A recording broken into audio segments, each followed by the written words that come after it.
lost a friend to suicide in 2014. I'd seen him days before, and I was completely unaware that he was struggling. The biggest part for me was when I was at his funeral at the crematorium. I was one of the first people not to have a seat, and I was ushered to the front, where I was stood next to Alex in his coffin, looking back at the rest of the room, and the room was overflowing with people and love, and looking at all those faces, which is a very unique position to be in at a funeral.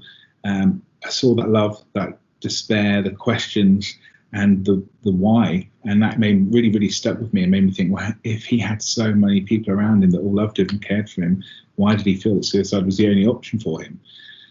And that fast forward to 2015, when I started the Lions Barber Collective. It was going to be originally a catalogue of haircut images, and I gathered 30 barbers together to do this and raise money for charity. And one of the barbers suggested suicide prevention as an option.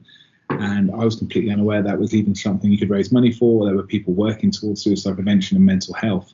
And I thought, if I've been affected by this so closely and I'm completely unaware of any charities, then there must be people out there that are struggling, that are alone, that don't know where to turn. So that's why I went with this, and that's why I very quickly realised the importance of what we were trying to do. And hairdressers can come into contact with around 200 people a week. Are you offering training or guidance to hairdressers to help them to talk to people that perhaps haven't spoke to people about their issues before?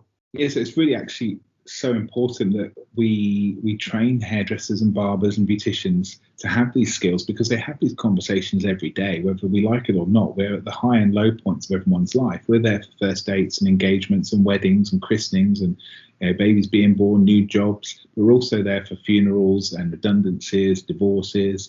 We're there for these high and low parts of people's lives. So we're dealing with people's mental health anyway. We have these conversations. It's been joked about that we are therapists or counsellors to the community. And actually, there's a huge statistic that 72% of people who take their life haven't seen any mental health professionals in the previous 12 months. But I'm pretty sure most of them would have had a haircut or a beauty treatment. So actually, as a community-facing industry, perhaps by having these conversations, we're not trying to turn people into therapists or counsellors or psychiatrists, but by having these conversations and teaching them the skills through barber talk and hair beauty talk of how to recognise the signs, how to ask great questions, how to listen with empathy without judgment, and then finally give them the knowledge so they can help that person find the help they need. We can potentially bridge that gap between the communities we serve and the resources and professionals available, essentially reaching the unreachable.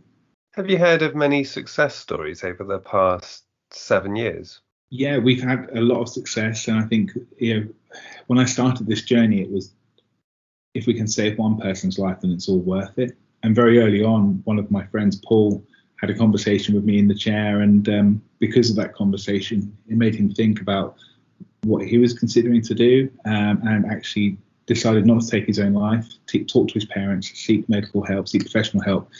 And he's still with us today. He's just had a child recently, and he's married, and it's just an amazing success to see that. But there's also been other times as well where I've helped others, or even if I go out in the street or go out and about, not we've been able to do that very much recently, people will come and talk to me if they recognise me because they know what I do. And it's about being publicly open and letting people know it's okay to talk to you. But even better than that now, because we've trained so many people, I actually get messages on social media from people saying, thank you for the training, because I was able to have the strength to ask somebody a question I thought may be struggling, or even people messaging me to say, thank you, I saved a life today. And that is incredibly powerful and worth every single bit of effort towards what we're doing. And numbers-wise, from 2015 to where we are today, how many people have you been able to train? Do you have any idea of how many people you may have even helped? Well, the idea of the training it came up very, very quickly. I thought, what if we could do this? But since we developed Barber Talk Training, the last couple of years, we've managed to train over 2,500 people now with our Barber Talk Light or Barber Talk or Hair and Beauty Talk training. And that's across the globe. I mean, we've even had people do the online training from as far away as Hawaii or Australia or even Kenya. So I think, the fact that they're out there having these impactful conversations, and we trained 400 hair professionals over the lockdown period. This week alone, even if they just see 100 people each, that's 40,000 conversations they're going to be having. And whether that actually impacts them to potentially save a life or not, we may never know, but they'll all be having better conversations and listening to people. And let's face it, when we get back to work, they're going to be having this conversation of how was lockdown for you every single day, all day. And so it's great that they'll be a bit more prepared of how to take that on, how to listen, and how to potentially signpost people should they need it. And what do you think has happened over the latest lockdown? Has it maybe made problems worse? Are you expecting people that have struggled over the past year to have struggled even more over the start of this year? I think everybody's had a completely different experience. I could never say to you that I know how lockdown was for you. I know how you feel about lockdown, because although it's exactly the same thing, we've had a completely different experience of it ourselves. However, at the same time, I think for the hair and beauty industry, we've had our jobs, livelihood, our cash flow, and more importantly, I think our identity taken away from us. Because, you know, as a barber, a beautician, a hairdresser, we very much live that role. I am a barber, you know, and I think that they've had that taken away from them. So I think it's going to be fantastic for them to be back behind the chair. But I think the hair industry as a whole needs to make sure they look after themselves as well in this.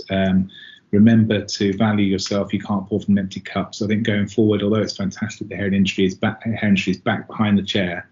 We need to make sure we're looking after ourselves, and that goes for everybody. I think one silver lining of this huge black COVID cloud is I feel that everybody is more aware of mental health, and everyone's more aware that we all have mental health. And I think questions like how's your mental health been would be acceptable to ask now, whereas it wouldn't have been pre-COVID. So hopefully we can learn how to look after our own mental fitness and keep ourselves better. And I think there's more awareness around that as well post-COVID.